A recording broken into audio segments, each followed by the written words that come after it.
trying to follow the sequence and the order of that last week of Jesus' life was so hectic. There were so many things that happened in such a short period of time. We're finally back up here in Galilee on the shore of the lake. The feel is entirely different. It is so much more relaxing. It's almost like you can take a breath and slow down. We're in the city of Tabgha, which is a location on the northern side of the Sea of Galilee, and this is the traditional site of where the events of John 21 occur. This is the conversation that Jesus has with his disciples early one morning after they had been fishing all night. If you remember, Jesus had appeared to a number of people in Jerusalem, but had instructed the disciples to go to Galilee, and from there he would give them further instructions. Now we're about 8 days after the resurrection. He's appeared to several people down there in Jerusalem. He's appeared to the disciples on a couple different occasions. He's already appeared to Thomas. They're up here getting back into the swing of everyday life, but they haven't been told when he would arrive, and so they're basically waiting for Jesus to show up. And while waiting, they decide to go out for a nighttime fishing trip.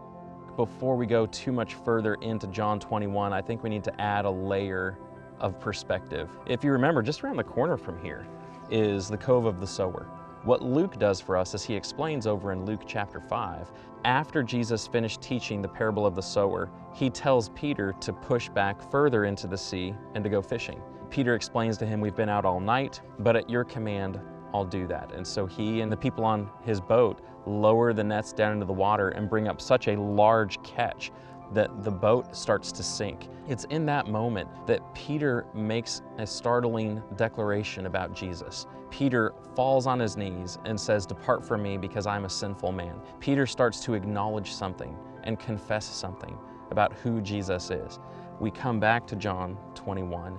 They were all so discouraged at the crucifixion of Christ. Peter denied Jesus 3 times. They go out for a nighttime fishing trip and they haven't caught anything. And then they see someone walking along the shore and they don't know who it is. And the person from the shore tells them to throw their nets in on the other side. And they have such a large catch of fish that Peter has flashbacks to that moment in the Cove of the Sower and jumps into the sea to get here as quickly as possible. They sit down with Jesus and have a meal with him. And of course, later on, after they had finished breakfast, Jesus had a conversation with Peter. And in that conversation, he asked Peter 3 different occasions about the love that Peter has for Jesus. Peter responds by saying he does love Jesus, probably a reflection of the 3 times that Peter denied Christ. I think it's amazing that Jesus provides for an opportunity back where he spent so much quality time with the apostles, away from the hustle and bustle of Jerusalem. He comes up here and has a quiet down moment with them and provides a slower opportunity to help Peter work through what he had done and to understand that he had been forgiven for that.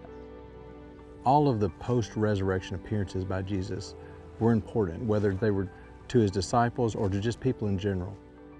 There's one more that we really need to take a closer look at, but to do that, we need to go back to the Mount of Olives. I'm Craig. And I'm Stu, and we're the founders of Appian Media. We really hope that you've enjoyed the content that you've just seen. This was only made available through the generous donations of so many of you. We believe that the world should have biblically accurate, visually engaging content about the Bible, and it should be free for everyone. We would encourage you to visit the membership page of appianmedia.org and consider becoming a reoccurring member. Everything that you donate to Appian Media is tax deductible. However you decide to donate, we really appreciate your support.